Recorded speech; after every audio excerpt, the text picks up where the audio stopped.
학개 선지자의 메시지를 통해서 이제는 그저 귀한 자가 아니라 남은 자라고 불리게 된 이 사람들은 지난 16년 동안 방치되어 있었던 그 하나님의 성전 건축을 재개했습니다. 이제 백성들은 다시 제자리로 돌아왔습니다. 그러나 아직은 끝이 아니었습니다. 그래서 하나님은 계속해서 이 학개 선지자를 통해서 말씀을 전하게 하셨습니다. 오늘 이 본문을 통해서 우리가 보게 되는 이 하나님에 대한 또한 그 새로운 면모는 하나님께서는 일을 끝내시는 데에 그것에만 모든 관심을 기울이시는 분이 아니라는 것입니다. 어쩌면 우리는 앞에 말씀만 보게 되면 그렇게 오해할지도 모르겠습니다. 백성들의 삶은 어찌되었든 성전만 빨리 만들어내라고 하시는 건 아닌 것일까 라고 생각하면서 하나님은 참 이기적이구나, 또는 무신론자들의 말처럼 신이란 원래 이렇게 폭력적인 존재이지 라고 오해할 수 있을지도 모르겠습니다. 그러나 이 오늘 본문을 통해 우리는 이 하나님의 관심이 사실 성전 건축이라고 하는 그 일 자체에 있는 것이 아니라 바로 남은 자들, 곧 하나님께서 사랑하시는 사람들에게 있다는 것을 우리는 보게 됩니다. 하나님은 언제나 행위보다 동기의 문제를 다루시는 분이시기 때문입니다. 무엇을 하느냐 하는 것이 중요하지 않다는 것은 아닙니다. 그러나 그 무엇을 하는 것, 그 무엇의 가치가 결정되는 것은 결국 왜 하는가, 어떤 동기로 그것을 하는 것인가 라는 것이죠. 그래서 이것은 곧 마음의 문제이기도 합니다. 그러므로 오늘 본문은 사실상 사람, 그리고 이 사람의 마음에 하나님은 주목하게 하십니다. 먼저 살펴볼 것은 역시 이 학개 선지자에게 하나님의 말씀이 임했는데 그 임한 시기가, 임한 때가 언제인지 자세하게 기록하고 있다는 것입니다. 언제인가요? 오늘 본문 1절은 그때를 이렇게 잘 알려주고 있습니다. 우리 본문 1절 다 같이 한번 읽어볼까요? 시작! 일곱째 달 곧 그 달 21일에 여호와의 말씀이 선지자 학개에게 임하니라. 가장 최근에 하나님의 말씀이 선포된 때는 이 2장 1절 바로 앞절인 1장 15절에 기록된 대로 여섯째 달 24일이었어요. 그날이 무슨 날이었는가 하면 16년 동안 그동안 방치되어 있었던 성전을 다시 재건하기 시작한 날이었습니다. 그러니까 성전 건축이 재개된 그 6월 24일로부터 약 한 달 정도가 지난 시점에 하나님은 또다시 학개 선지자를 통해 말씀을 전하게 하신 것입니다. 왜 그러셨을까요? 두 가지 측면으로 좀 살펴보고자 합니다. 첫째는 이 날이 어떤 의미를 가지는 것인가, 하나님은 왜 이 날을 선택하셨는가 하는 것이고, 두 번째는 하나님은 왜 또다시 말씀을 전하게 하셨는가, 이 두 가지 부분에 대해서 먼저 좀 살펴보겠습니다. 첫째, 일곱째 달 21일은 어떤 의미를 담고 있는 날이었을까요? 이날은 구약시대 이스라엘 백성들이 지키고 있던 이 절기와 관련이 있습니다. 제가 몇 차례 언급을 해드린 것 같지만 구약시대 이스라엘 백성들에게는 일주일이라는 기간 동안 지켜야 하는 절기가 크게 3개가 있었는데 그 중에 하나가 일곱째 달 15일부터 시작되는 초막절이었어요. 레위기 23장 34절부터 36절을 좀 보겠습니다. 이스라엘 자손에게 말하여 이르라. 일곱째 달 15날은 15일이죠. 초막절이니 여호와를 위하여 2일 동안 7일 동안 지킬 것이라. 첫날에는 성회로 모일지니 너희는 아무 노동도 하지 말지며 2일 동안에 너희는 여호와께 화제를 드릴 것이요 8째 날에도 너희는 성회로 모여서 여호와께 화제를 드릴지니 이는 거룩한 대회라. 크게 모이는 날이라는 거죠. 너희는 어떤 노동도 하지 말지니라. 자, 이 초막절은 이 레위기에 언급된 대로 일곱째 달 15일에 시작해서 7일을 보낸 후에 그렇게 일주일이 지나서 이 8번째 날이 되는 날, 8일째 되는 날, 그러니까 일곱째 달 22일이죠. 8일째가 되면, 그죠? 22일에 끝이 나요. 이 첫날과 끝날 15일과 22일에는 마치 안식일처럼 아무 일도 하지 않아야 되고 또 성회로 모여야 해요. 그러니까 흩어져 살고 있던 이스라엘 백성들이 한 곳에 모여야 하는 아주 거국적인 절기인 것입니다.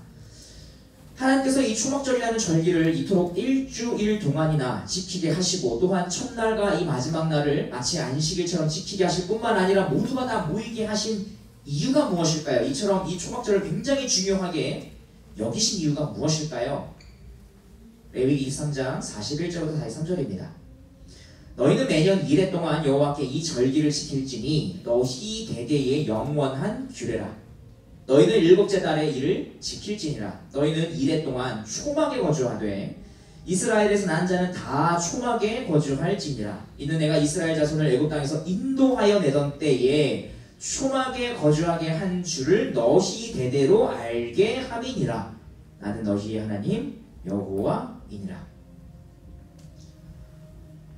그러니까 이 초막절은 이스라엘 백성들을 인도하시는 분이 하나님이라는 것을 명확하게 드러내고, 또 이 전능하신 하나님과 언약을 맺은 이스라엘 백성들의 출발이 대궐이 아니라 초막이었다는 것을 알려주는 날입니다. 하나님이 인도하셔서 출애굽을 할 수 있었죠. 홍해도 갈라서 건넜어요. 광야에 들어갈 수 있었죠. 그런데 그때 그들은 광야에서 초막을 짓고 살았습니다. 그 시작이 아주 미약했다는 거죠.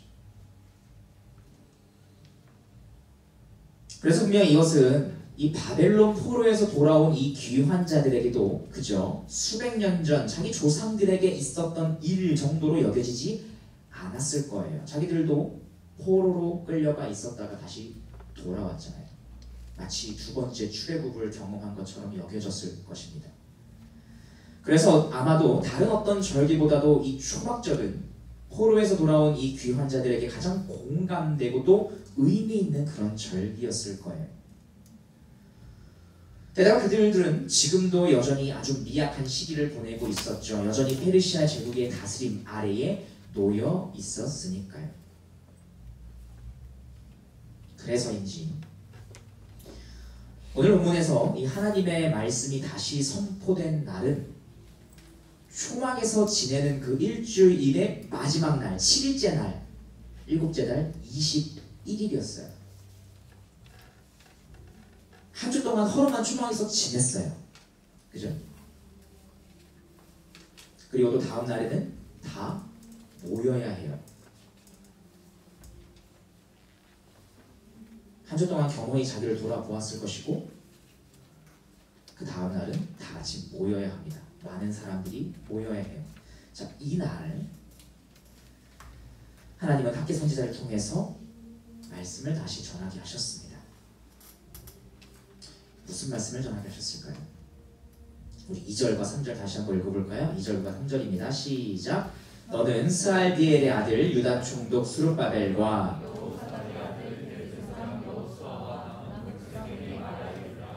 너희 가운데에 남아있는 자 중에서 이 성전의 이전 영광을 본 자가 누구냐? 이제 이것이 너희에게 어떻게 보이느냐? 이것이 너희 눈에 보잘것없지 아니하냐? 하나님이 왜 또다시 학개 선지자를 통해 말씀을 전하게 하셨을까요? 바벨론의 포로로 끌려가기 전에, 그러니까 나라가 멸망하기 전에 그 예루살렘에 세워져 있었던 솔로몬 성전, 솔로몬이 지었던 그 엄청난 성전을 기억하고 있던 노인들은 직접 봤어요. 그 노인들은, 그죠?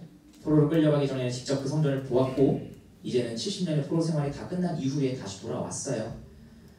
이전에 그 솔로몬 성전을 기억하고 있던 이 노인들은 솔로몬 성전의 영광을 보았던 사람들이었기 때문에 지금 짓고 있는 이 성전의 규모를 보고는 너무나 보잘것없다고 느꼈던 모양이에요.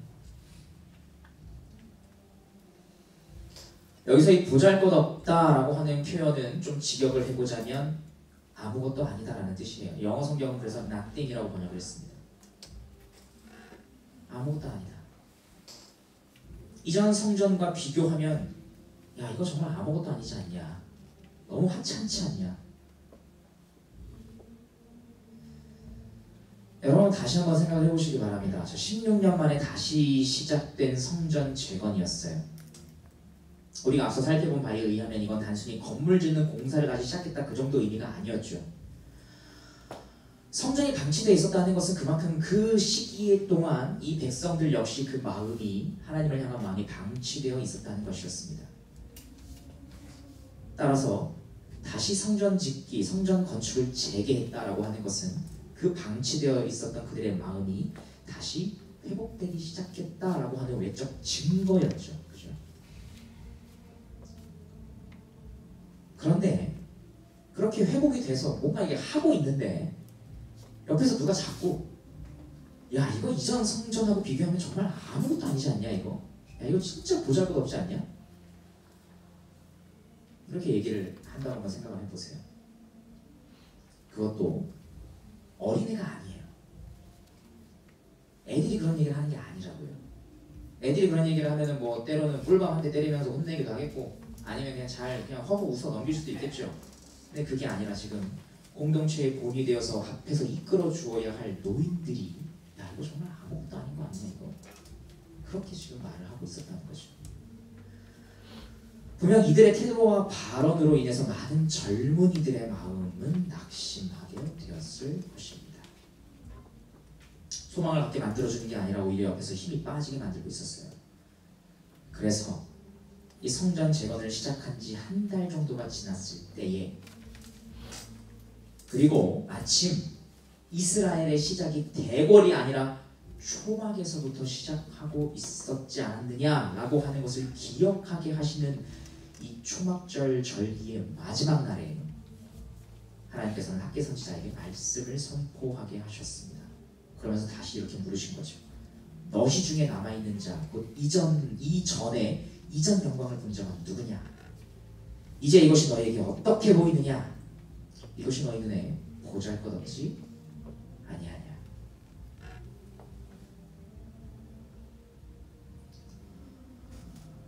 우리가 하나님을 섬기고 또 하나님의 일을 할 때, 하나님의 뜻대로 우리가 살아가고자 할 때, 그러니까 모든 것을 포함하는 가장 흔한 말, 우리가 신앙생활을 하며 나아갈 때 우리를 넘어뜨리는 가장 강력한 대적은 바로 낙심일 것입니다. 하나님의 대적이라 불리는 이 사단이 하나님의 백성을 가장 많이 위협하는 도구로 사용하고 있는 무기가 바로 낙심입니다. 하나님의 사람들, 그 사람들의 여러 가지 전기문을 보면 이걸 정말 쉽게 알 수 있어요. 그들도 거의 넘어질 뻔한 사건이 정말 많이 있었어요. 그때마다 사단은 계속해서 이 낙심이라는 무기로 그 사람들을 공격했죠. 성경의 인물들 역시 마찬가지예요. 우리가 그 위대하다라고 생각하는 엘리야 선지자 역시도 여러분 잘 아시는 대로 낙심이 찾아왔고요. 그래서 하나님한테 가서 나 좀 죽여주세요. 차라리 나 이거 못해 먹겠습니다. 그러지 않았어요? 그죠? 요나도 마찬가지죠. 사도 바울도 마찬가지예요. 이 낙심이라는 괴물과 그가 얼마나 싸워야 했던지 그가 기록한 서신서를 보게 되면 곳곳에서 낙심하지 말지어다, 담대하라 정말 많이 얘기하거든요. 이걸 많이 얘기한다는 건 무슨 뜻이에요? 역설적으로 그런 일이 많았다는 거죠. 많았으니까 더 많이 언급하죠.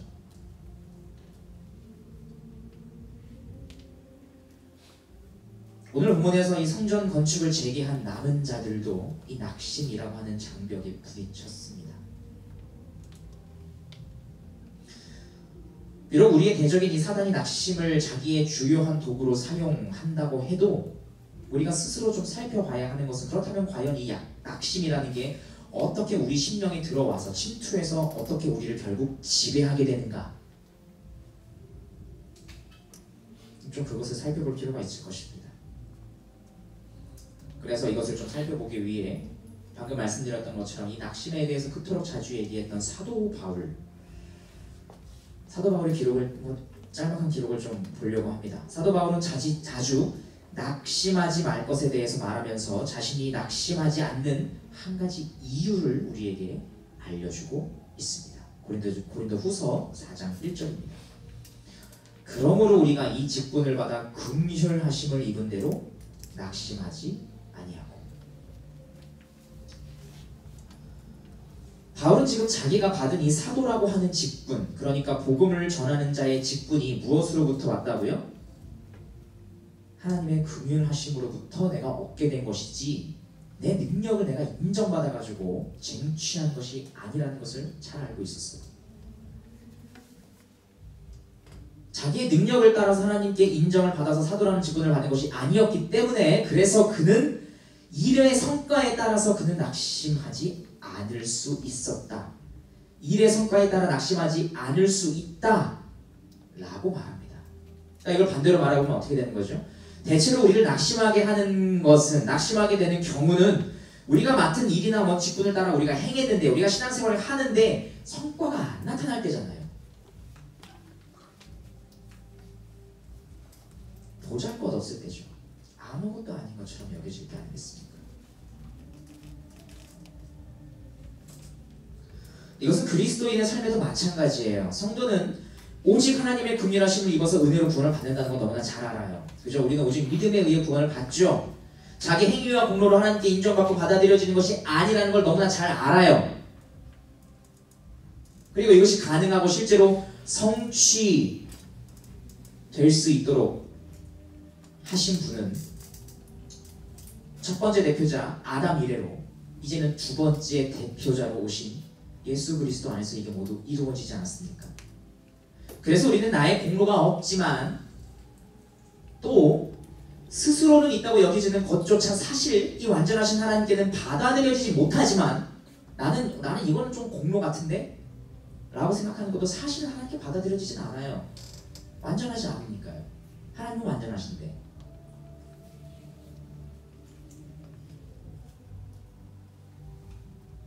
하지만 우리를 대신하여 모든 공로를 완전하게 이루신 그리스도를 믿을 때 그와 연합됨으로 하나님께 우리는 인정받고 받아들여지게 됩니다. 이거를 조금 더 자세히 좀 살펴보려고 합니다. 좀 화면을 좀 바꿔주시면 감사하겠습니다. 네, 제가 한 2년여 정도 전에 잠깐은 아니고 청년부랑 유초등부를 같이 담당해서 섬겼던 적이 있었는데 여름 성경학교 때 시리즈 유초등부 설교 중에 한 편이었어요. 유초등부 애들에게 이거를 가르쳤죠. 제가 왜 유초등부를 도망쳤는지 아실 겁니다. 애들한테 정말 미안했거든요. 와, 우리 하나님 제목은 참 귀엽고 발랄하고 좋아요. 자, 이거는 이제 앞선 내용이 있었어요. 돌과 같은 마음을 하나님 부드러운 마음을 바꿔주신다. 뭐 그런 내용이 있었습니다. 그런데 이거는 곧 어떻게, 그리고 이제 제가 이걸 설명해 주려고 뭘 해줬냐면 돌이랑 스펀지를 갖다 줬어요. 이렇게 딱 보여줬어요. 돌 위에 물을 떨어뜨리고 스펀지 위에 물을 떨어뜨렸어요. 돌 위에 물을 떨어뜨리면 물이 다 튀기잖아요, 그죠? 근데 스펀지 위에 물을 떨어뜨리면 이제 물이 흡수되잖아요. 이제 돌이랑 스펀지는 이제 이런 차이야. 약간 이런 걸로 이렇게 설명을 좀 해줬거든요. 나름대로 노력은 했어요. 근데 그러면서 얘기했죠. 야, 근데 너희가 돌이 스펀지로 변하는 게 말이 되냐? 당연히 말이 안 되잖아요. 자, 그래서 돌이 이 스펀지같이 부드러운 마음으로 변하는 건 마치 재창조, 다시 창조되는 것과 같아 라고 설명을 해줬단 말이죠. 잘했죠? 네. 자, 그러면서 얘기를 해줬어요. 자, 어두운데 빛이라 말씀하셨던, 이건 첫 번째 창조를 말씀하시는 거잖아요. 그 하나님께서 이제는 예수 그리스도의 얼굴에 있는 하나님의 영광을 아는 빛을 우리 마음 가운데 비춰주셨느니라. 예수 그리스도의 영광을 아는 빛을 다시 마음에 비춰주셨다는 것은 이 첫 번째 창조와 두 번째 창조, 재창조로서 이렇게 설명하고 있는 거 아니겠습니까? 그 정도의 사건이라는 거죠. 우리 마음이 변한다고 하는 것은, 거듭난다고 하는 것은. 자, 그래서 다음과 같이 질문을 하는 겁니다. 그럼 우리 마음은 왜 돌 같은 마음이 되었겠느냐? 그리고 이 부드러운 마음이 되는 것과 이 하나님은 과연 무슨 관련이 있길래 좀 이렇게 되는, 이게 가능할 수 있겠느냐? 뭐 이런 걸 질문을 했어요. 그래서 이런 설명을 좀 했죠. 왜 우리가 마음이 돌과 같은 마음이 되냐? 자, 성부성자 성령 하나님은 원래 사랑을 나누시기 위해 온 세상을 창조하셨습니다. 하나님이 있었고 첫사람 아담이 있었어요. 그래서 아담은 하나님의 형상이었죠. 사랑을 나눴어요. 자, 그런데 이제 한 가지 명령을 주셨죠. 이거는 단순히 그냥 금지 명령이긴 하지만 오히려 우리를 굉장히 존중해 주시는 명령이에요. 우리를 의지적인 존재, 도덕적인 존재로 여겨주시는 거잖아요. 기계가 아니라. 먹지 마라고 하시면서, 그렇죠? 자, 그러면서 뭐라고 말씀하시냐면 이 언약을 세우시죠. 네가 먹는 날에 반드시 죽으리라 하시니라 라고 말씀하셨어요. 자, 이 말씀, 이 명령 안에 포함된 내용은 요겁니다. 명령을 지키면 죽지 않아요. 그쵸? 명령을 계속 지키면 죽지 않아요. 영원한 생명이죠. 근데 명령을 지키지 않고 어기면 영원한 죽음이에요. 그죠? 이게 첫 번째 언약의 내용이죠. 근데 결국 아담은 뭘 선택합니까? 이 두 번째 거 선택하죠. 영원한 죽음이 왔어요. 근데 문제는 이 아담이 그저 한 사람이 아니라 대표자였다는 거죠. 첫사람으로서. 그죠? 그래서 이 아담 이래로 태어나는 사람들은 다 죄인으로 태어납니다. 대표자이기 때문에. 대표자로서 계약을 맺은 것이기 때문에. 대통령이 다른 나라와 계약을 맺으면 그 계약은 모든 국민에게 효력을 미치죠. 이런 것과 같아요. 그 결과 하나님을 찾는 사람이 없어요. 기록된 바 의인 없나니 하나도 없으며 깨닫는 자도 없고 하나님을 찾는 자도 없다고 기록하고 있어요. 그리고 하나님께 가고 싶어 하지 않아요. 이건 약간 욕망과 관련이 있는 거죠. 그죠? 그러나 너희가 영생을 얻기 위하여 내게 오기를 원하지 아니하는도다. 별로 가고 싶어 하지 않아요. 사실 자기 공로로서 하나님께 인정받고 싶어 하는 게 기본적인 인간들의 종교심이죠. 그래서 아무도 하나님을 사실 먼저 사랑하지 않아요.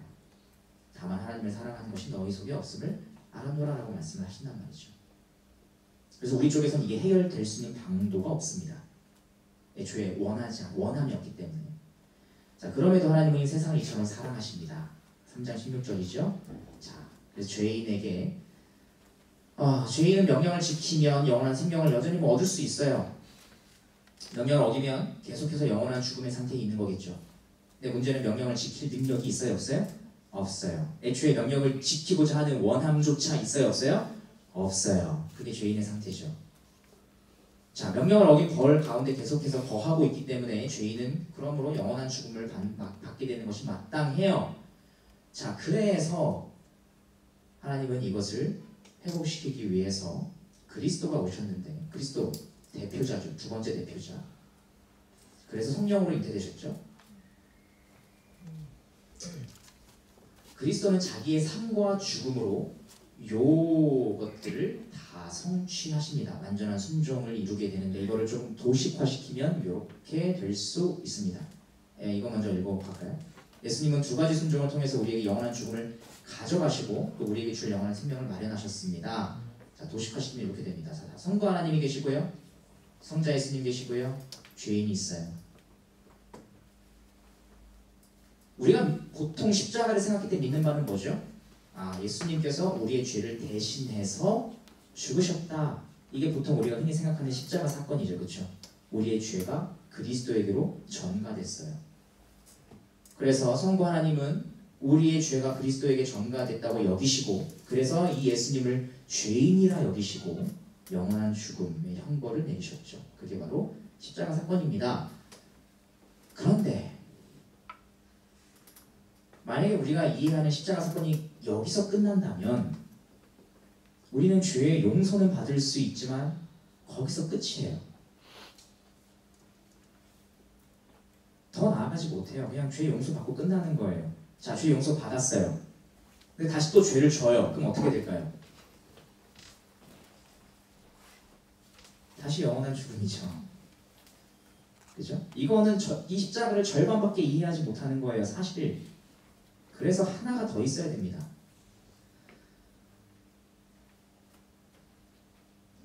예수님은 죽기까지 순종하셨죠, 십자가에서. 이게 한 가지 순종이에요. 그죠?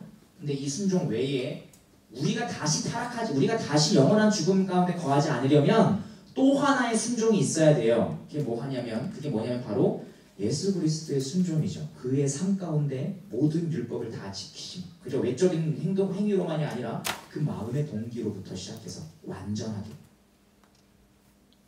그래서 사실 예수님은 성부 하나님으로부터 모든 인간 중에 유일하게 완전한 의로움을 인정받으신 사람이죠. 자, 완전한 순종을 하셨어요. 완전히 의로움을 인정받았어요. 그럼 뭘 획득하셨죠? 유일하게 영원한 생명을 획득하셨죠. 명령을 지키면 영원한 생명이니까. 그렇죠. 자, 원래 예수님은 그 삶에서 완전한 의로움을 인정받으셨고 영원한 생명을 획득하셨어요. 근데 죽으셨다고요. 자, 보세요. 우리의 죄를 가져가셨죠. 하지만 영원한 생명도 같이 갖고 계시잖아요. 그럼 죽으면 돼야 안 돼요? 안 되죠. 만약에 그렇게 되면 누가 불의해요? 하나님은 불의하신 분이죠. 여기서 한 가지 전가가 더 일어나요. 예수 그리스도는 우리의 죄만을 가져가시는 게 아니라 그분께서 인정받으신 완전한 의로움을 마치 우리의 것으로 여겨주시죠. 요 또 한 번의 전가가 이루어집니다. 그래서 이것을 신학에서는 이중 전가라 그래요. 우리가 십자가를 통해서 죄를 용서받을 뿐만 아니라 그 안에서 영원한 생명을 얻을 수 있는 이유는 이러한 이중 전가가 이루어졌기 때문이에요. 우리는 그리스도께서 이루시는 완전한 의로움으로 인해서 영생을 약속받죠. 이게 진짜 복음이에요. 복음의 사실 완전체죠. 이걸 유초등부한테 했습니다. 나름 잘 이해해줬던 것 같아요. 그리고 이걸 죄인은 행위가 아니라 믿음으로 받아요. 그래서 행위는 누가 다 했으니까. 행위는 주님이 다 하셨죠. 여기서 이미 다 이루어졌죠. 이걸 우리 걸로 여겨주시고, 그래서 우리는 행위로서 우리는 받아들여지는 게 아니라 우리는 내가 여기 안에 거한다는 게 믿어질 때 우리는 이 영생을 누리게 됩니다. 그래서 우리가 물어봐야 될 건 이런 질문이 아니에요. 당신의 믿음이 얼마나 좋으신가요? 이런 질문이 아니라 우리 이렇게 물어봐야 됩니다. 당신은 무엇을 믿고 있습니까?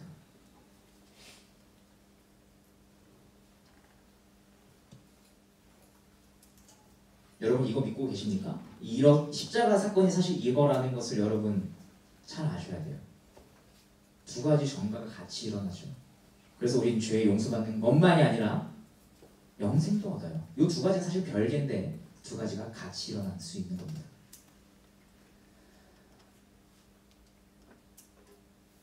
그리고 이것이 우리에게 적용될 수 있도록 해주시는 분이 바로 성령 하나님이신 거죠. 성령 하나님은 우리가 예수님과 연합되게 해주십니다. 예수님이 사실 이 모든 일을 다 이루어 놓으셨어도 나랑 관련 없으면 그냥 아무 상관없는 거잖아요. 그죠? 중요한 건 결국에 이 죄인의 자리에 사실 나구나 라고 하는 것을 받아들이고 인정하고 돌 같은 마음을 그래서 부드럽게 해주시는 분이 누구죠? 그래서 성령 하나님이시죠. 그죠? 돌 같은 마음이 부드럽게 된다는 건 결국 뭐예요? 이 죄인의 자리에 들어갈 게 결국 나구나.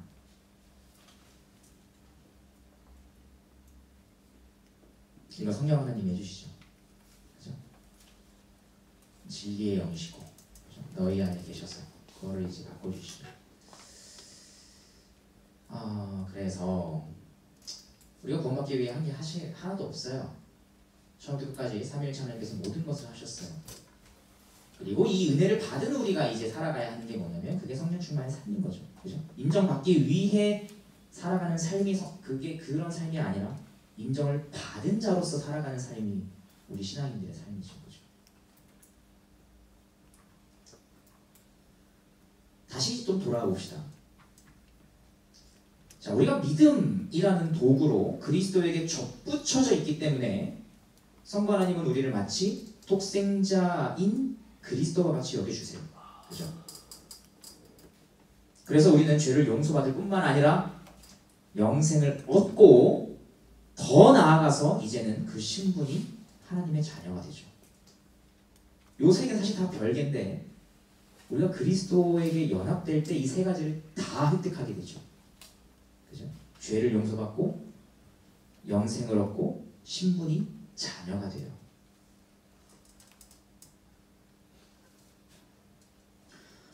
우리 신앙의 첫 출발이 바로 여기에서 있기 때문에 우리는 내가 얼마나 완벽하게 해내야만 하나님께 받아들여질 것인가에 대한 어떤 고민이나 불안으로부터 자유롭게 벗어난 자유인으로서 자녀로서 신앙생활을 할 수 있고 또 그렇게 해야 해요. 자유인으로서. 근데 만약 또다시 내가 행한 결과에 따라서 하나님에게 받아들여질 것이라는 생각으로 돌아가게 된다면 내가 행한 어떤 것이 왜 이렇게 하찮아 보이지? 왜 이렇게 아무것도 아니지? 왜 이렇게 보잘것없지? 이게 하나님께 인정받을 수 있을까? 이전 성전은 이렇게 대단했는데 이거는 이 꼬라지나 이게 뭐야?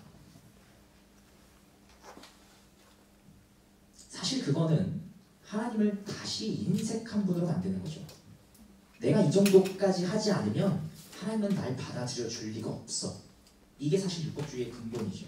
여러분, 율법주의 그냥 내가 행위로서 구원받는다, 그냥 그런 도식 정도가 율법주의가 아니라, 율법주의의 가장 그 밑바닥에 있는 근본적인 동기는 하나님을 인색한 분으로 여기는 거예요. 내가 이 정도 행하지 않으면 하나님은 나를 받아들여 줄 리가 없어.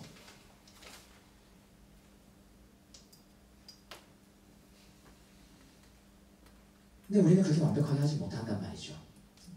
낙심할 수밖에 없어요. 그래서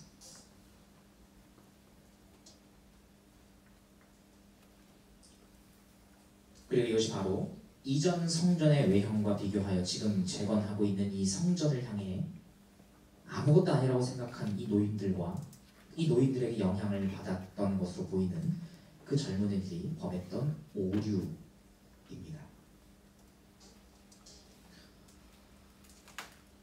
이들이 이러한 오류와 그로부터 비롯된 이 낙심에 빠졌던 원인에 대해서 좀 더 자세히 한번 살펴보기 원합니다. 어디로부터 낙심이 그들의 삶에 찾아왔습니까? 그릇된 동기가 순수한 동기를 대체하게 되었을 때예요. 성전 재건이라고 하는 순수한 동기가 어느샌가 이 성전을 좀 더 완벽하게, 이 성전을 좀 더 크게, 바로 동기의 문제입니다. 그래서 하나님은 이 동기의 문제를 언제나 가장 중점적으로 다루십니다. 이들이 가졌던 불순한 동기를 한번 좀 세밀하게 나눠보자면 크게 두 가지였던 것으로 보여요. 첫 번째는 자만심이죠. 하나님은 이스라엘 백성의 이 성전 건축이 그들 자신의 우월감이나 어떤 자만심 같은 이유들에 의해 동기가 부여되기 원하지 않으셨어요. 하지만 그들은 하나님을 위하여 라는 명목으로 웅장하고 이 세계 역사에 유례가 없는 성전을 건축하고 싶었던 것일지도 모르겠습니다. 이전에 솔로몬 성전이 그러했었으니까요. 화려했던 솔로몬 성전과 비교를 했다는 게 바로 그 증거죠. 그래서 이러한 동기는 하나님의 영광과 기쁨을 위한 게 아니라 사실은 그러한 성전을 짓고 와, 이러한 성전이 너희에게 있으니까 너희 정말 대단하구나 라고 칭송받고 싶은, 그래서 그 성취감을 인정받고 싶은 그런 동기였을 겁니다. 그리고 하나님은 바로 그걸 지적하시는 거죠. 애초에 하나님은 자기 영광을 어느 누구와도 나누지 않으세요. 다만 우리들의 문제는 그 하나님의 영광에 우리 자신이 좀 편승해보고 싶은 아주 미묘하고도 숨겨진 그런 부적절한 동기죠. 사도 바울의 경우를 한번 생각을 해보면 너희가 질그릇이라고 말하지 않습니까? 여기서 너희는 누굴 가리키는 거겠어요? 당연히 각 성도와 그 성도들이 함께 연합된 교회를 말하는 것일 것입니다. 이건 보잘것없는 질그릇이래요. 하지만 그 안에 그리스도라고 하는 보배, 복음이라고 하는 보배를 담고 있다라고 말하고 있습니다. 우리를 영광스럽게 하는 건 질그릇 자체가 아니라 그 질그릇이 얼마나 화려해질 것인가, 그것이 아니라 그 질그릇이 담고 있는 보배죠. 설령 우리의 인생이라고 하는 그 질그릇이 깨어질지라도 오히려 그 깨어짐의 틈새로 그 보배가 드러나게 된다면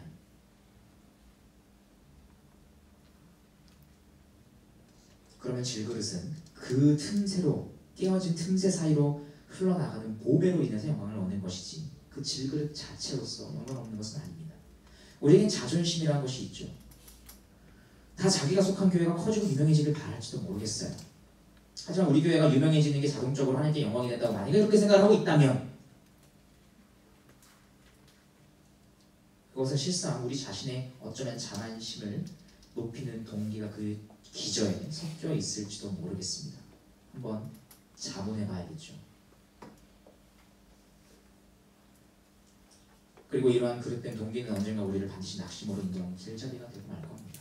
왜 우리는 이렇게 유명하지 않지? 왜 우리는 이 정도이지? 왜 우리는 더 커지지 못하지? 왜 우리는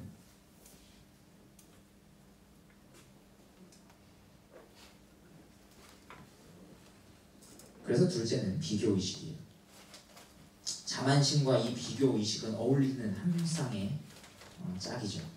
우리는 끊임없이 비교하는 본성을 가진 인간이에요. 여러분 비교의식 하지 마세요 라고 해도 비교의식을 완전 탈출할 수 있는 사람은 없는 것으로 보여요. 본성이죠. 처음 죄가 인류에게 들어왔을 때 피조물인 인간은 이 창조주 하나님과 자신을 비교하는 것으로부터 죄를 받아들였어요. 아, 내가 하나님처럼 될 수 있다고? 모든 형태의 경쟁심은 사실 죄를 유발하죠. 선의의 경쟁, 하나님 나라에 그런 건 사실 없어요. 경쟁은 비교의식에서 일어나는 것이기 때문입니다. 비교의식은 자만을 향한 이 싸움에 스스로를 던지게 만들죠. 그리고 이 싸움은 궁극적으로 하나님을 영화롭게 하고 하나님께 초점을 맞추기보다 자기 자신에게 점점 더 초점을 맞추는 방향으로 인도하게 됩니다. 그래서 이런 경쟁은 결국 자기를 영화롭게 해서 더 큰 자만심으로 인도하든지 아니면 패배감과 낙심으로 인도하든지 둘 중 하나일 것입니다.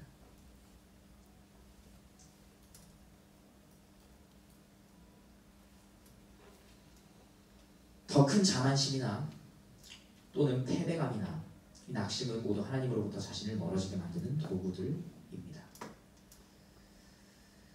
오늘 본문에서 하나님이 다루시는 것이 바로 이런 문제들이에요. 지금 당장은 문제가 없을지도 모르죠. 그들은 다시 성전 건축을 시작했고 지난 한 달 동안 열심히 해왔어요. 지금 당장은 어떤 문제가 발생하지 않았는지도 몰라요. 성전 건축 계속 하고 있으니까요. 그러나 그들의 마음 한구석을 차지하고 있는 이런 동기, 불순한 동기, 그래서 언제든지 기회가 되면 튀어나올 준비를 하고 있었을 이 동기와 이로부터 비롯되는 낙심을 하나님은 누구보다 잘 아십니다. 앞서 아시죠. 그래서 하나님은 어떤 문제가 불거지기 전임에도 불구하고 어떤 문제가 이 그릇된 동기로 인한 어떤 문제가 확 벌어지기 전임에도 불구하고 먼저 말씀을 전달해 주시죠.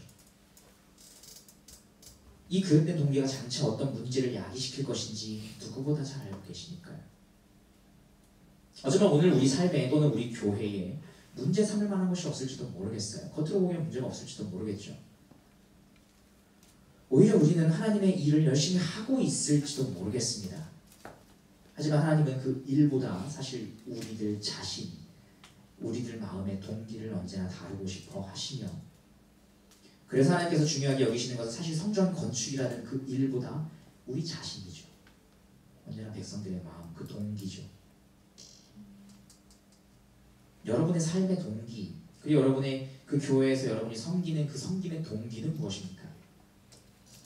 우리 자신 안에 그 한 구석에 장차 이 섬김으로부터 야기될 어떤 그릇된 모습들이 잠재하고 있지는 않은지 한번 돌아볼 필요가 있겠습니다. 하나님의 그 평가 기준은 언제나 성취보다 동기라는 사실을 잊지 마시기 바랍니다. 우리는 언제나 뭔가를 잘하고 싶어 해요. 잘하는 거 그게 아무것도 아니라는 게 아니에요. 잘하는 거 중요하죠. 좋죠.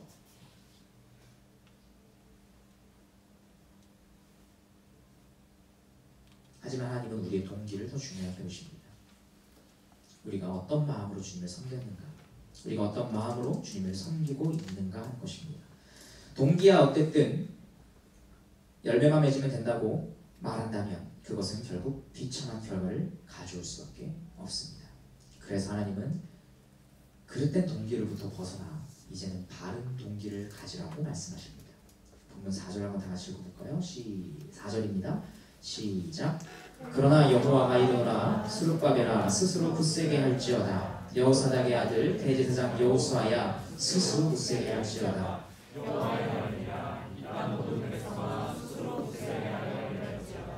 내가 너희와 함께하노라. 만군의 여호와의 말이니라. 학개 선지자는 이 그릇된 동기로 인해 낙심한 지도자들과 이스라엘 백성들에게 스스로 굳세게 할지어다 하고 세 차례나 반복하며 권면했습니다. 이러한 권면의 힘이 어디서 나오는 걸까요? 이렇게 권면할 수 있는 이유가 뭘까요? 그냥 잘 될 거야 라고 하는 아주 나이브한 그냥 낙관론이겠습니까? 가장 말미에 말씀하시죠. 스스로 굳세게 할지어다 라고 말씀하시면서 가장 마지막에 주님은 이렇게 말씀하십니다. 내가 너희와 함께하노라.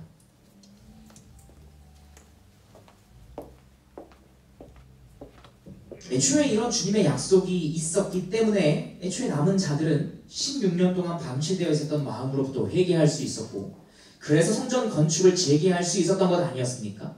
성전 건축을 재개한 지 약 한 달이 지난 지금 하나님께서 다시 학개 선지자를 통해서 이 약속을 지금 또다시 반복하고 계신 것입니다. 하나님의 이 약속만이 내가 너희와 함께 할 거야. 괜찮아. 보잘것없어 보여? 괜찮아. 그 약속만이 하나님의 백성에게 힘의 근원이 되기 때문입니다. 바로 이것이 우리가 가져야 할 참된 동기죠. 이런 측면에서 오랜만에 꺼냅니다. 되어리문답 81문답 우리에게 이렇게 큰 위로를 줍니다. 모든 참된 신자들은 현재 은혜의 상태에 있으며 장차 구원 받으리라고, 이게 포인트예요. 뭐죠? 항상 확신합니까? 항상 신앙 상태 좋습니까? 이렇게 물어보는 거죠. 쉽게 얘기해서 뭐라고 얘기합니까? 은혜와 구원의 확신은 믿음의 본질에 속한 게 아니기 때문에, 이건 믿음의 결과죠. 그죠? 본질에 속한 게 아니기 때문에 참된 신자들이 확신을 얻기까지는 오랜 시간이 걸릴 수도 있고, 그들이 은혜와 구원의 확신을 누리게 된 이후에도 심신의 여러 병약함, 죄, 유혹, 탈선으로 확신이 약해지거나 뭐라고 말합니까? 심지어 일시적으로 중단될 수도 있습니다. 그 확신으로부터 아예 끊어져 버릴 때도 있습니다. 그러나 하나님의 성령께서 그들과 항상 함께 하시고 그들을 도우시기 때문에 참된 신자들은 결코 완전한 절망에 빠지지는 않습니다. 내 신앙이 완전 없어져 버린 것 같다 할지라도 그 기간이 1년, 10년, 죽을 때까지 그냥 내버려 두지 않으신다는 거죠. 절망에 그냥 그대로 두시지 않으신다는 거죠. 하나님의 임재, 함께 하심, 이것이 우리가 스스로를 굳세게 할 수 있는 참된 용기의 근거이며 바른 동기입니다. 또한 한 가지가 더 있습니다. 우리가 스스로를 굳세게 할 수 있는 근거, 학개 선지자를 통해서 정말 자주 하시는 말씀이죠. 뭐죠? 만군의 여호와의 말이니라. 다시 또다시 말씀하시죠. 하나님의 주권에 대한 신앙입니다. 이 신앙은 우리에게 찾아오는 모든 형태의 사실 낙심을 날려버릴 수 있는 가장 큰 동기예요. 가장 큰 근거입니다. 하나님의 관점으로 세상 역사를 내려다보는 것이 하나님의 주권에 대한 신앙이죠. 이것은 우리로 하여금 낙심을 극복하게 하는 최고의 요소예요. 우리는 그리스도인들은 모든 삶의 현장에서 하나님이 다스리고 계시다 라고 고백할 때 낙심으로부터 벗어날 수 있습니다. 지금 일어나고 있는 그 최악의 문제들조차도 사실 하나님의 손 안에 있고 하나님 모르시는 가운데 벌어지는 것이 아니며 하나님께서 다스리고 계시다. 어쩌면 그 다스리시는 것이 그 상황일 수도 있겠고 내 죄일 수도 있겠죠. 하지만 하나님이 모르고 계시진 않는다. 여전히 주권을 행사하고 계시다. 붙들고 계신다.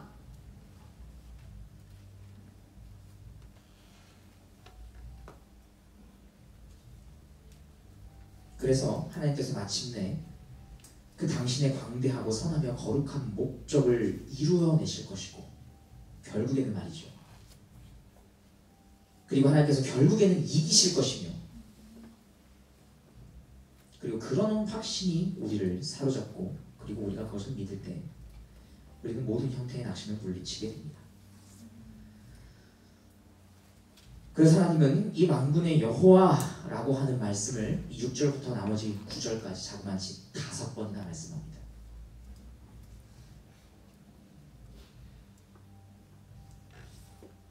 우리가 바른 동기로 살고 하나님을 섬기는 것은 언제나 이 하나님의 주권에 대한 바른 신앙을 가지는 것이며, 이것은 일어나는 모든 일을 하나님의 관점으로 바라본다는 것이라는 사실을 여러분 잊지 마시기 바랍니다.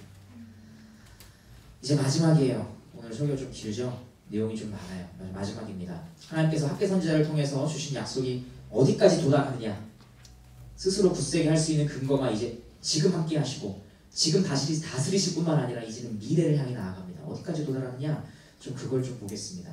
6절부터 7절까지 다 같이 한번 읽어볼까요? 본문 6절 7절입니다. 시작. 만군의 여호와가 이같이 말하노라. 조금 있으면 내가 하늘과 땅과 바다와 육지를 진동시킬 것이요 또한 모든 나라를 진동시킬 것이며 모든 나라의 보배가 이르리니 내가 이 성전의 영광이 충만하게 하리라. 여호와의 말이니라. 자, 하나님은 지금 내가 조금 있으면 하늘과 땅과 바다와 육지를 진동시킬 것이고 또한 모든 나라를 진동시킬 것이라고 말씀하셨습니다. 이거는 심판에 대한 묘사예요. 심판의 날이 있을 것이다 라고 말씀하시는 것이죠. 하나님은 단지 이스라엘만의 하나님이 아니세요. 그분은 온 세상 모든 열방의 하나님이시고 모든 세상 그 모든 열방으로부터 영광 받으시기에 합당하신 분이십니다. 하나님의 관심은 그저 예루살렘에서 이루어지고 있는 이 작은 일, 그저 성전 건축이라고 하는 그저 이 작은 일에 국한되는 것이 아니라 이 작은 일을 통해서 결국은 온 세상을 바라보시고 이 작은 일을 통해서 온 세상을 심판하시는 것까지 나아가게 됩니다. 이 심판은 1차적으로 어디에서 이루어졌죠? 십자가에서 이루어졌죠. 그리스도의 십자가에 달려서 그분이 죽으셨지만 사실은 거기서 죽은 것은 사단의 권세였습니다. 사단과 죽음의 권세가 거기에서 심판을 당했죠. 하와에게 약속해 주셨던 것처럼 말입니다. 그래서 하나님은 모든 나라의 보배가 이르리니 내가 이 성전의 영광이 충만하게 하리라 라고 말씀하셨어요. 모든 나라의 보배, 예수 그리스도를 가리키는 거죠. 모든 나라의 보배가 될 만한 것이 그리스도 외에 누가 있겠습니까? 그분이 담고 있는 복음 외에 무엇이 있겠습니까? 결국 모든 나라를 진동하게 하시는 분은 모든 나라의 보배가 되실 수 있는 유일한 분, 그리스도라는 것입니다. 그리스도께서 오실 때 하나님의 영광으로 이 전을 충만하게 채우시는 일이 그래서 실제로 일어났습니다. 사도 요한은 이렇게 말합니다. 요한복음 1장 14절입니다. 말씀이 육신이 되어 우리 가운데 거하심에 우리가 그의 영광을 보니 아버지의 독생자의 영광이요 은혜와 진리가 충만하더라. 여기서 이 거하심에 라고 하는 단어, 제가 신약을 읽다 개관하는 청년분들과는 벌써 나눈 얘기예요. 거하심에라는 말은 사실 원어로 보면 장막을 치심에라는 뜻입니다. 성전을 만드시네. 그래서 우리가 그의 영광을 보니 성전 되신 그리스도 안에서 우리는 그의 영광을 봅니다. 그래서 사실은 이 남은 자들이 재건하고 있는 이 초라해 보이는 이 성전은 결국 그리스도를 가리키는 거죠. 모든 나라의 보배이신 그리스도께서 오실 때에 충만한 하나님의 영광을 비추셨고 다시 오실 때에 그 영광은 이제 영원히 비칠 것입니다. 그러므로 성전의 이 존귀함이라 하는 것은, 예수 그리스도의 존귀함이라고 하는 것은 그저 금이나 은 같은 어떤 장신물로 되는 게 아니에요. 그게 필요 없어요, 사실. 그래서 지금 뭐라고 말씀하시니까 금과 은 내 거야. 어차피 내 거야. 그런 걸로 화려하게 장식할 필요 없어.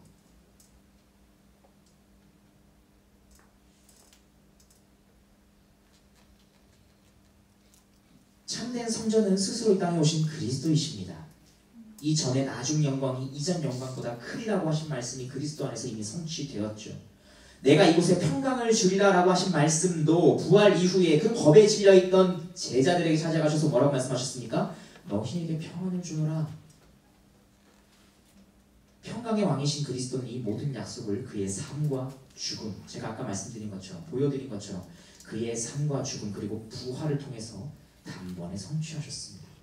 그리고 학개 선지자에게 주신 이 말씀, 그리스도께서 모든 나라를 진동하게 하실 심판의 날은 십자가에서 한번 이루어졌지만 주님 다시 오시는 그날 그 최후의 심판이 열릴 때 다시 한번 완전하게 이루어질 것입니다. 십자가의 죽음이라고 하는 극단의 낮아지심을 통해서 한 번에 처음에 심판이 임했다면 이제는 재림과 함께 열릴 최후의 심판이라고 하는 극단의 높아지심을 통해서 다시 한번 하나님은 심판을 행하실 것입니다. 그때에는 그리스도를 기쁨으로 섬기든지 아니면 그리스도의 그 철장 아래에 짓눌리든지 그래서 슬피 울며 이를 갈게 되든지 모든 육체가 그리스도께 복종하고 그 발 아래에 엎드려서 하나님의 영광을 고백할 수밖에 없을 것입니다. 어떤 모양으로든 말이죠.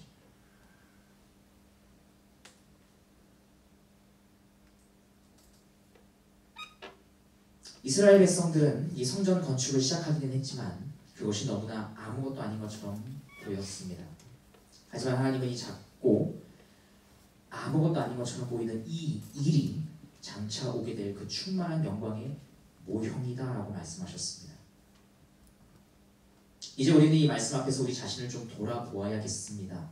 오늘날 이 땅에 세워진 교회와 각 신자의 마음은 성령이 거하시는 성전이죠.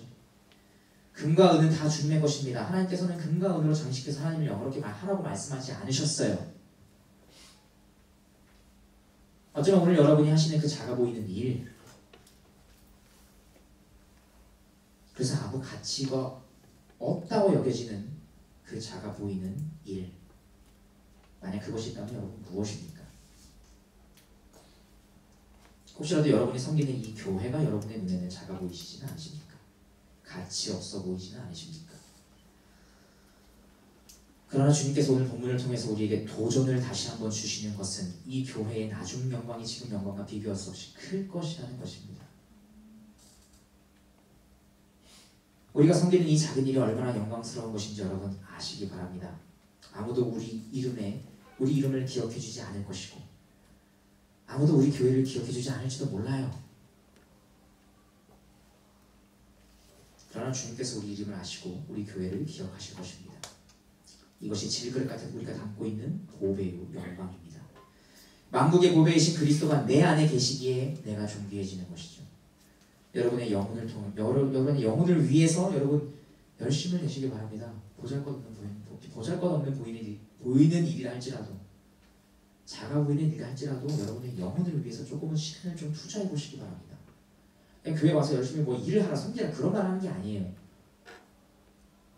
여러분의 한 주간의 삶에서 여러분의 영혼을 위해서 얼마만큼의 시간을 투자하고 계십니까?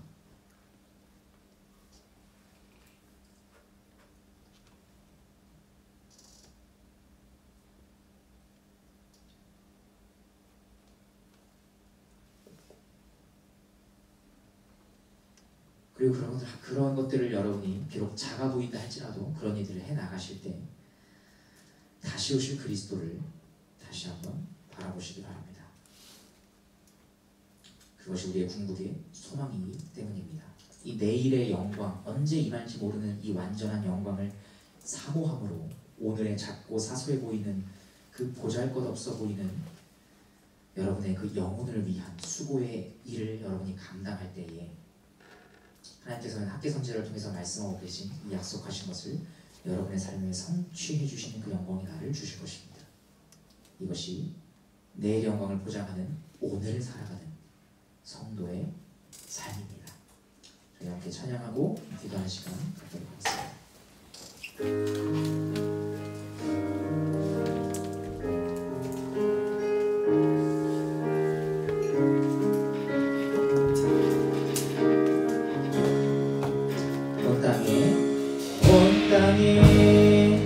주님 되신 주님이 내 이름 아시며 상한 맘 돌보네.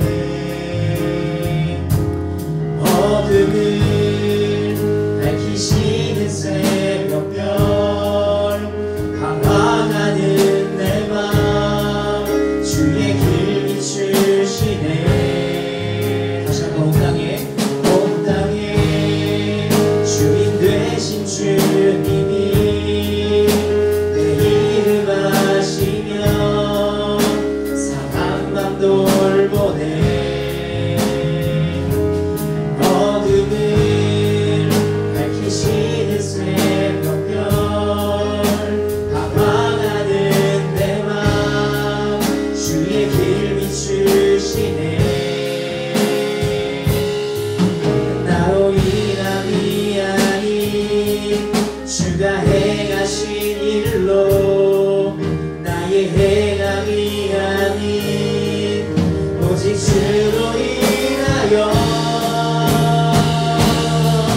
하시는 내 영혼의 폭풍 고요케 하시네. 나로 인함이 아닌 주가 행하신 일로 나의 행함이 아닌 오직 주로 인하여 나는 오늘 기억나시는 이름 없는 꽃과 같네. 하나의 이름 하고 안개와 같지만 주는 나를 붙드시고 부르짖음 들으시며 날 기안하시네. 나는 오늘 기억하시는 이름 없는 꽃과 같네. 하나의 이름 하도 안개와 같지만 주는 나를 붙드시고 부르짖음 들으시며 날 미안하시고 마지막으로 가겠습니다. 나는 오늘 기억나시는 꽃과 같네. 하나의 이름 하도 안개와 같지만 주는 나를 붙드시고 부르짖음 들으시며 날 미안하시네.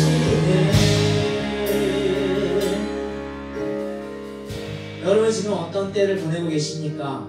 여러분은 주님께서 온 땅의 주인이시라는 것을 바라보고 계십니까?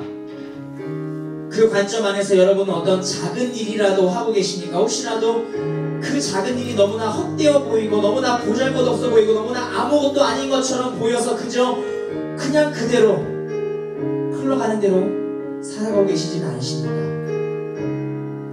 우리가 어떤 것을 완벽하게 행해야만 하나님 우리를 받아주시는 것은 아닙니다. 하나님이 우리를 받아주시는 것은 이미 그리스도께서 행하신 것이 그 완전한 행함이 있기 때문에 우리는 그것을 믿을 때 하나님으로부터 은혜 가운데 받아들여집니다. 우리는 받아들여지기 위해 애쓰는 자들은 아닙니다.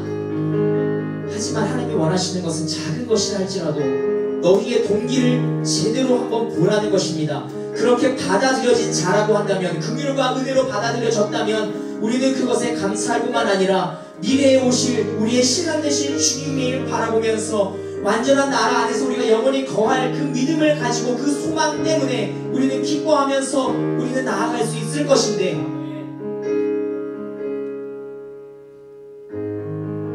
그 소망에 근거하면서 여러분은 정말 여러분의 영혼을 잘 돌보고 계십니까?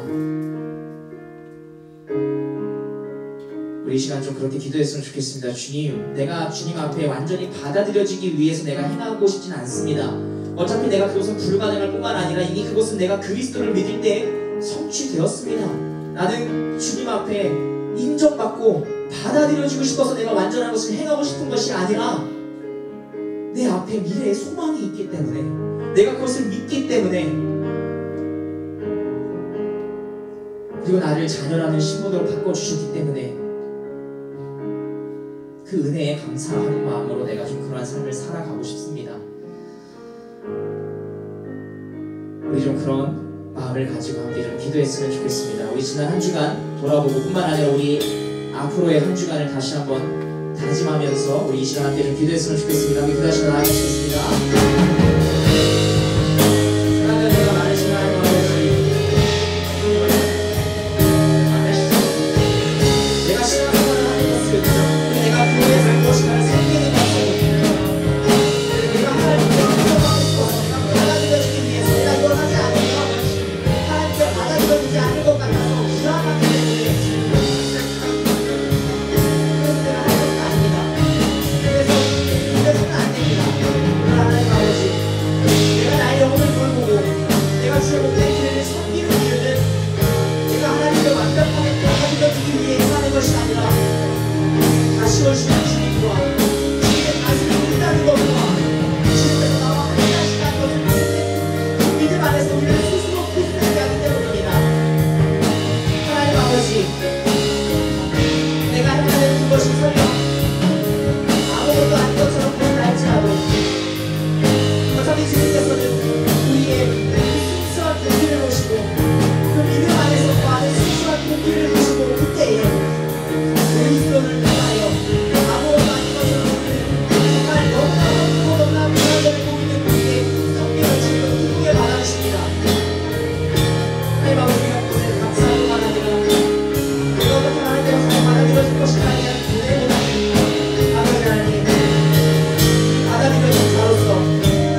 낙심하지 않게 우리를 건져주시옵소서.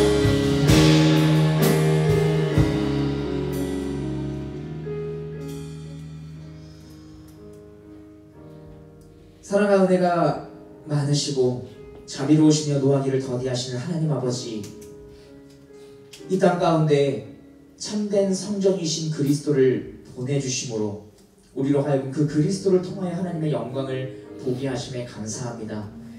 우리는 그 그리스도를 믿을 때 우리의 행위로서가 아니라 그리스도를 믿을 때 우리는 그리스도께서 가지고 계신 그 영광에 함께 동참할 수 있게 됩니다.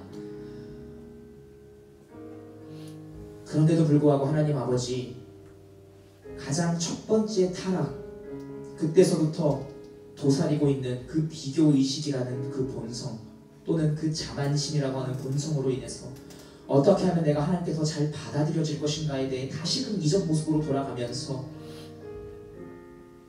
다시 하나님을 인색한 분으로 오해하는 우리의 모습을 또한 보게 됩니다. 하나님, 그 안에서 우리는 완벽히 행할 수 없기에 언제나 우리는 낙심할 수밖에 없습니다.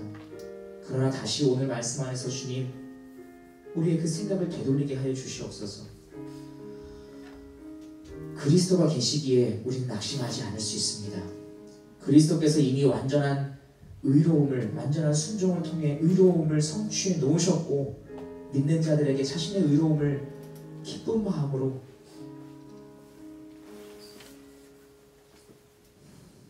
그들의 것으로 여겨주시기에 우리는 그것을 위해 노력하는 자들이 아니라 우리는 이미 받아들여진 자들로서 주님 다시 오실 그날을 소망하는 마음으로 우리는 내일의 영광을 바라보며 오늘을 살아갑니다.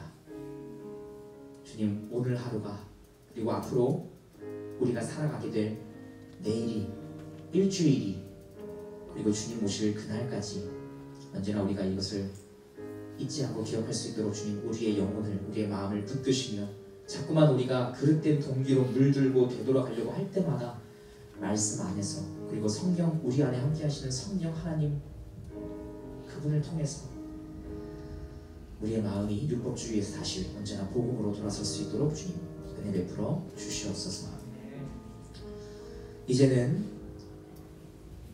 우리 구주 예수 그리스도의 은혜와 성부 하나님의 무한하신 사랑하심과 성령 하나님의 교제인도 충만케 하신 은총이 다시금 복음으로 돌아가보자 다짐하는 여기 머리 숙인 이 청년부 한 사람 한 사람 머리 위에 이제로부터 영원토록 함께 있을지어다.